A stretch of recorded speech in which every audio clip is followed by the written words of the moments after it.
কিন্তু রানী, এই বিয়েতে আমার কিছু শর্ত আছে। দেখো, প্যারিমোহন স্পষ্ট জানিয়ে দিয়েছে সে বাড়িতে থাকবে না। আর বড় জামাইও যে পাকাপাকিভাবে বাড়িতে থাকবে না, মাঝে মাঝে আসবে, সেটা আমি বুঝে গেছি। এদিকে অভয় আর আমার বয়স বাড়ছে, মাধব সবকিছু সামলাতে পারছে না। আমার পাশে এমন একজন মানুষকে চাই যে আমার এত বড় কারবার, এত বড় সম্পত্তি সামলাতে পারবে। ও হ্যাঁ, তোমাকে বলাই হয়নি, 3খানা জাহাজ কিনেছিলাম, সেগুলো 3 গুণ দামে বিক্রি করেছি। আমি ভাবছি সে টাকা দিয়ে একখানা নতুন কারবার খুলব, আর তার জন্য একখানা পাকা সড়ক করব একেবারে গঙ্গা পর্যন্ত। চারিদিকে তো গোড়াদের বসতি, আর মাঝখান দিয়ে শুধুমাত্র আমাদের একখানা পাকা সড়ক। অবশ্য আমার উকিলরা বলছে যে গোড়া সাহেবরা এটা ভালোভাবে মেনে নেবে না। আমরা কি করব না করব তা ঠিক করে দেবে ওই গোড়া সাহেবরা। আপনি যা ঠিক মনে করবেন তাই করবেন, সমস্যায় পড়লে তারপর নয় দেখা যাবে কি করা হবে। তুমি দেখছি গোড়া সাহেবদের উপর বেশ চটে আছো। চটবো না, তারা এমন ভাবে অত্যাচার করে চলবে। রানী, আমরা চাইলেও ওদেরকে আমরা হটাতে পারবো না। ওরা এই দেশে থাকার জন্য একেবারে পাকাপাকিভাবে তৈরি হয়ে এসেছে, তা না হলে হয়তো এত বছরে ব্যবসা করেই ফিরে যেত। আমরা বুঝতে পারছি ধীরে ধীরে ওদের আচার আচরণের পরিবর্তন ঘটছে, সেই সঙ্গে বাড়ছে স্পর্ধা। আর দেখোই না, সরকারি কাগজপত্র থেকে শুরু করে নথিপত্র, আইন, সবকিছু ফার্সি থেকে ধীরে ধীরে ইংরেজিতে হয়ে যাচ্ছে। কি করবে নানি, কিছুই করার নেই।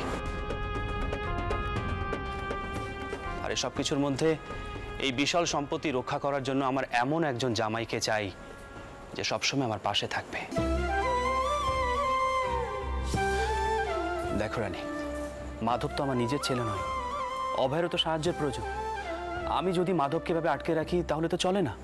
বৌরানী, কি হয়েছে? কি একটু শুনবে?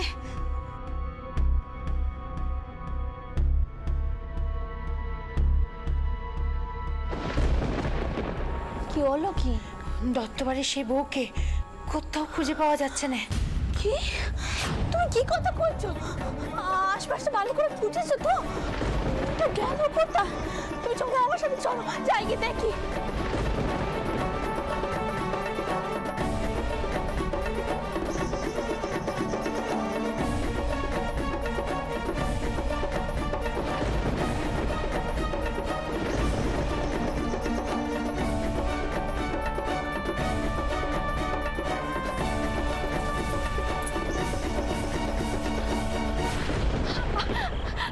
যাও শোর টাউনের কাছে গিয়ে শুধাবো আমার কি দোষ, আমি কি করেছি, কেন তেনারা আমাকে ত্যাগ করছেন।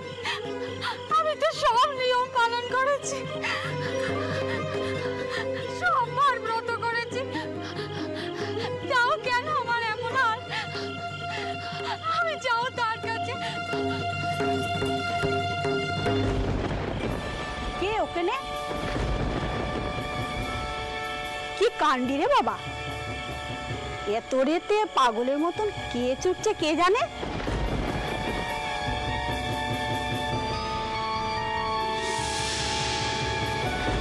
দেখে তো মেয়ে মানুষের মতোই মনে হলো। যাক বাবা, ওখানে গিয়ে কাজ নেই, রেতের আধারে আবার কত কি দেখা যায়। রাম রাম রাম রাম।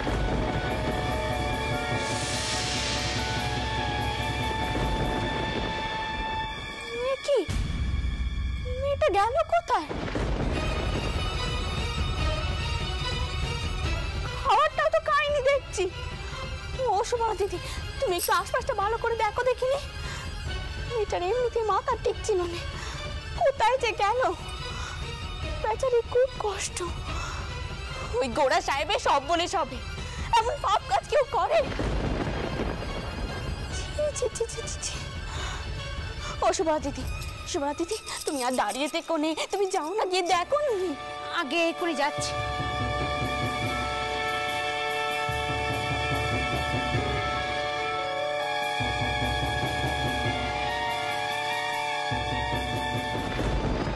একজন জলজান্ত মানুষ এভাবে উবে যেতে পারে না। চারিদিকটা ভালো করে খুঁজে দেখো, এ বাড়ির ভেতর থেকে কাউকে তুলে নিয়ে যাওয়া সম্ভব নয়। আর দেখো কোনো বিপদ আপদ ঘটলো না তো? বাবা মাধব, তুমি সর্দারকে নিয়ে নিজে যাও, পুকুর পাড়ের দিকটা ভালো করে খুঁজে দেখো। আচ্ছা জ্যাঠামশাই। সর্দার এসো।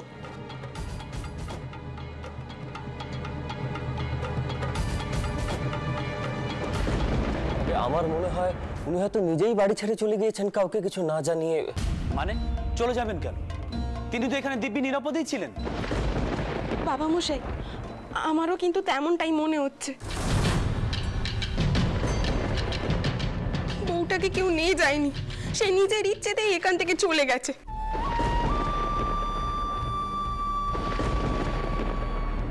আর সৌরঘর যদি তাকে ফিরিয়ে না নেয় সেখানে থেকে করবে কি?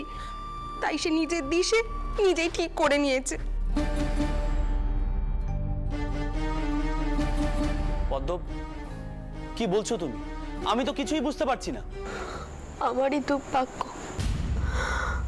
আমি মেয়েটাকে বোঝাতে পারলাম না।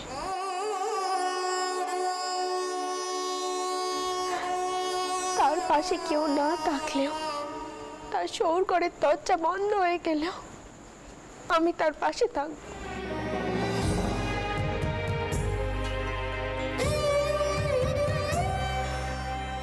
সে বুঝলো না, সে কিছুতেই বুঝলো না। বৌরানী, ও বৌরানী, ওই শোনো, মুক্ত কি কইছে আমাদের পেছনের বাগানে ও যেন কাকে দেখেছে।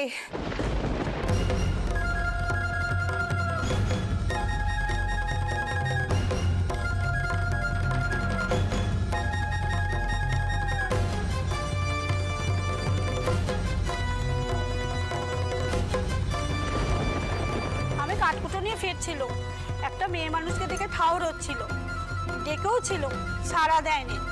আমি দাঁড়াইনি, ভেবেছিলাম রেতের আধারে কি দেখতে কি দেখেছি। দেখেছো দেখেছো তোমরা? আমি কয়েছিলাম তোমাদের, রেতের আধারে বউটা ওই পেছন দিকেই গেছে।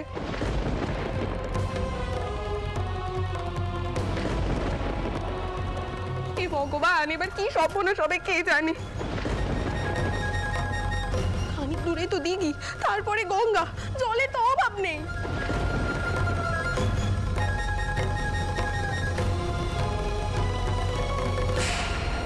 মাধব, মাধব, বাবা মাধব, শীঘ্রই দিঘির পাড়ে লেটেল পাঠাও, আর কয়েকজনকে ছুটতে বলো গঙ্গার দিকে। শেষ না বউটা আমার নিজের জীবন দিয়ে বসে, শীঘ্রই যাও। রঘুবীর, রক্ষে করো, তাও রক্ষে করো। বই যেন কোনো বিপদ না, রক্ষে করো তুমি।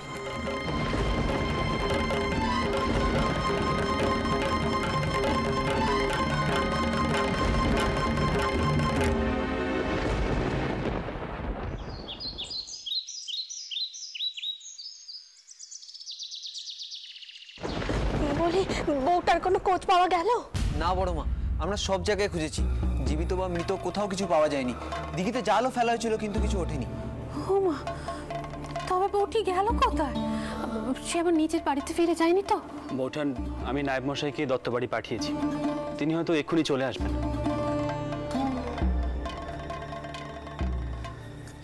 কি হলো নায়েব মশাই, আপনাকে অমন দেখাচ্ছে কেন? বউটির কোনো খোঁজ পেলেন? আগে খবর একটা পাওয়া গেছে, তবে সে বড় খারাপ খবর। ছোট কর্তা, আপনার অনুমান সঠিক। দত্তবাড়ির বউটি এখান থেকে নিজের বাড়িতেই গিয়েছিলেন। সেখানে অন্দরে কি ঘটেছে তা জানা যায়নি, তবে আজ ঘটা করে বউটির সৎকার করা হচ্ছে।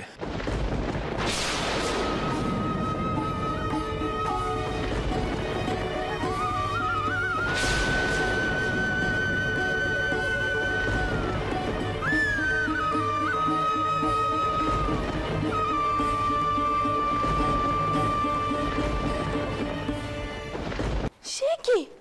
কিন্তু বউটা তো এখনো বেঁচে আছে। কিন্তু খবর রটানো হয়েছে যে কাল রাতে সে বাড়ির বেজ বৌমার দেহান্ত হয়েছে।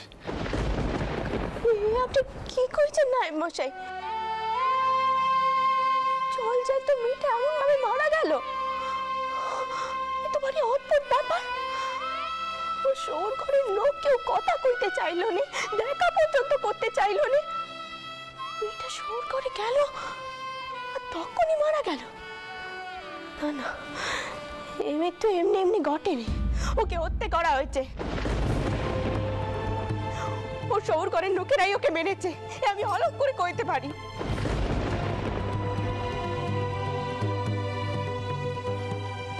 আচ্ছা, এত বড় অন্যায় দেখার পর আপনি কিচ্ছুটি করবেন না, চুপ করে থাকবেন? এত বড় অন্যায় হয়ে গেল আর কেউ কোনো প্রতিবাদ করবে না? বউ দোয়াই তোর, তুই মাথা ঠান্ডা কর। কারোর কাছেই তো কোনো পেমান নেই যে ওই বউকে ও শঙ্করের লোকেরাই মেরে ফেলেছে। পেমান ছাড়া ঠাকুরপো কি করবে বল দেখিনি। আমি বড় জোর বলরাম দারোগাকে জানাতে পারি, কিন্তু এই ঘটনার মূলে একজন গোড়া সাহেব, তাই জানি না কতদূর কি করতে পারবো। আর গোড়া সাহেব শুনলে তো সকলে চোখ বুজে থাকবে। যারা শাসন মন্ডের মালিক, যারা শাসক, তাদের তো নিরপেক্ষ হওয়া উচিত।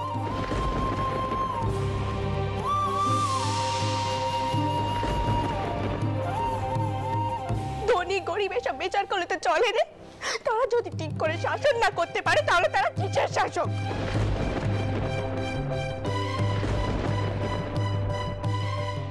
তাদের রাজত্ব আমরা মানবো কেন? যাদের কাছে মানুষ ঠিক করে বিচার পায় না, তাদের শাসন করার কোনো অধিকার নেই।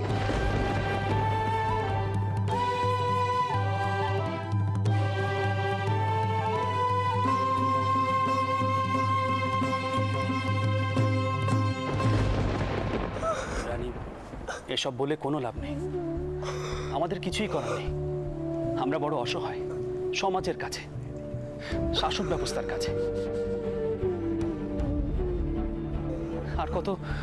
আর কত লড়াই করবে বলো তো? আগে তো তাও রামমোহন বাবু ছিলেন, যিনি সবসময় পথ দেখাতেন। এখন তো তার মতো করে কেউ পাশে নেই। দাসমশাই ক্ষমা করবেন। অসময়ে কাউকে কিছু না বলে কই আমি চলে এসেছি, কিন্তু আমি যে কিছু বুঝতে পারছি না। কি হয়েছে বাবা? এসো না, বসো, এসো। দাসমশাই, আমি গঙ্গার ধারে শরীরচর্চা করতে গেছিলাম। সেখানে শুনলাম দত্তবাড়ির মেজ বউয়ের সৎকার হবে।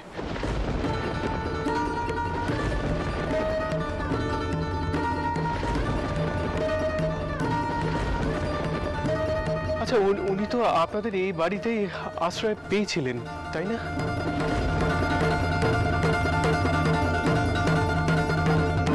বাবা মথুর, আমি সত্যি দুঃখিত, তোমার ভরসা আমি রাখতে পারিনি।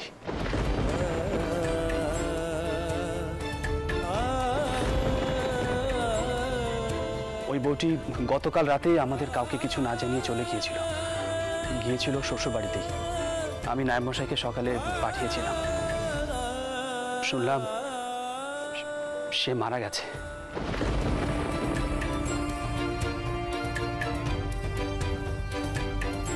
বুঝতেই তো পারছো কি হয়েছিল, কিন্তু আমাদের হাতে কোনো প্রমাণ নেই, তাই কিছু করতে পারবো না।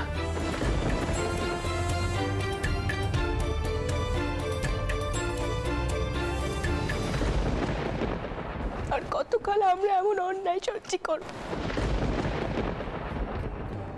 আর কতকাল? ওই বউটার তো কোনো দোষ ছিল না, সে তো গঙ্গা নাইতে গিয়েছিল। ওই সাহেবই তো তাকে স্পর্শ করেছিল।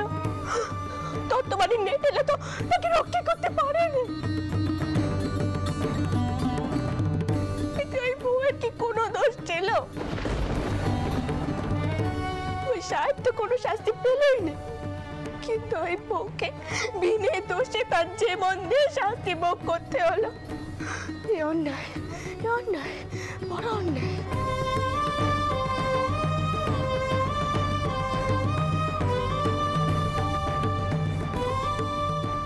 দাসমশাই, যা ঘটেছে তা বড়ই দুঃখজনক, কিন্তু আবেগে গা ভাসালে চলবে না। আমাদের একটু বুঝে শুনে চলতে হবে। দত্তবাড়ির লোকেরা কিন্তু নিজেদের পিঠ বাঁচানোর জন্য অযথা আপনাদের উপর দোষারোপ করতে পারে।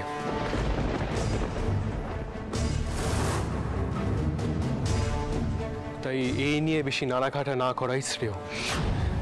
আর যদি কিছু করতে হয় তাহলে গোপনে করতে হবে।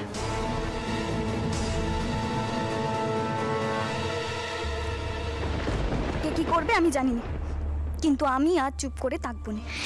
যত নষ্টের মূল ওই গোড়া সাহেব, ওর আসপদ্দা আমি ভাঙবই ভাঙবো। নিজে হাতে শাস্তি দেবো ওই গোড়া সাহেবটাকে, যেভাবে পারি।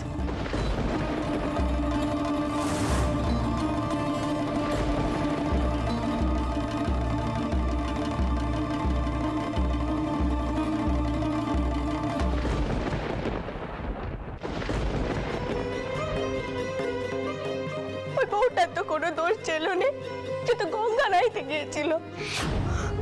ওই সাহেবই তো তাকে স্পর্শ করেছিল। ওই সাহেব শাস্তি না পেয়ে বিনে দোষে ওই বউকে জীবন দিয়ে শাস্তি ভোগ করতে হলো।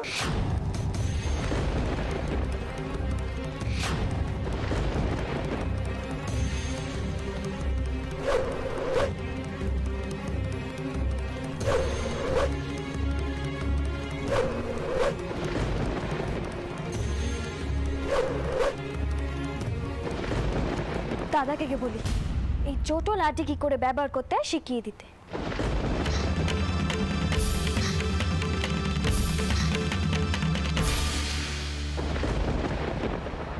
বড়মা দত্তবাড়ির বউটিকে বারবার বলেছিল যদি তার বাড়িতে সে আশ্রয় নাই পায় তাহলে তিনি আশ্রয় দেবেন। তবুও যে কি ঘটে গেল আসলে কি বলুন তো, আমাদের সমাজ ব্যবস্থায় মেয়েদের কোনো উপযুক্ত স্থান নেই। প্রথমে আমরা তাদের মাথায় তুলি, তারপর তাদের ছুঁড়ে ফেলে দিই আস্তা করে।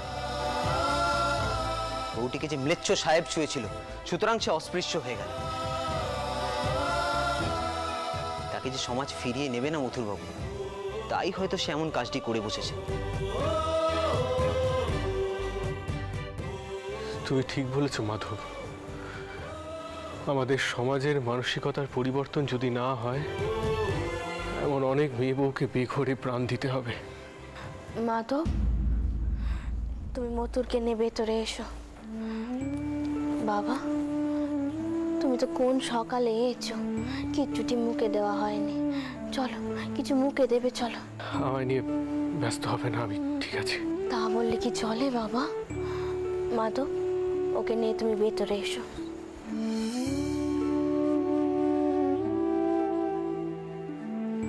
মথুরবাবু চলুন।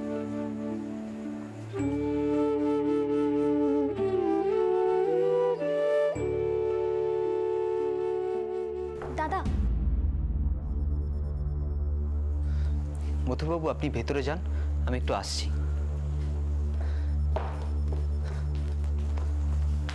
দাদা, এই লাঠি কি করে চালাতে হয় তুমি শেখাবে করেছিলে, এখনো শেখাওনি কিন্তু। তোর সাহস কিন্তু দিন দিনে বাড়ছে ছোট খুকি। এই লাঠি তুই কোথায় পেলি? তোমার ঘর থেকে এনে আমার কাছে রেখেছিল। এই ছোট লাঠি খেলা তো সহজ নয়, একবারে মারতে হয়। আর এসব মেয়েদের কাজ নয়, বুঝলি? তুমি না শেখালে কি হয়েছে, আমি লেটেলদের কাছ থেকে ঠিক শিখে নেব।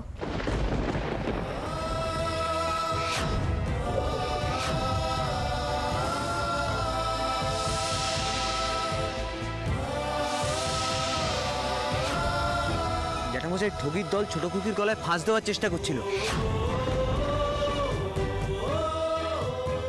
ভাগ্যক্রমে বেঁচে গেছে ছোট খুকি। আসলে আমার এই মেয়েটা একটু ডানপিটে, ছোট মেয়ে, তাই আশকারাও পায় বেশি।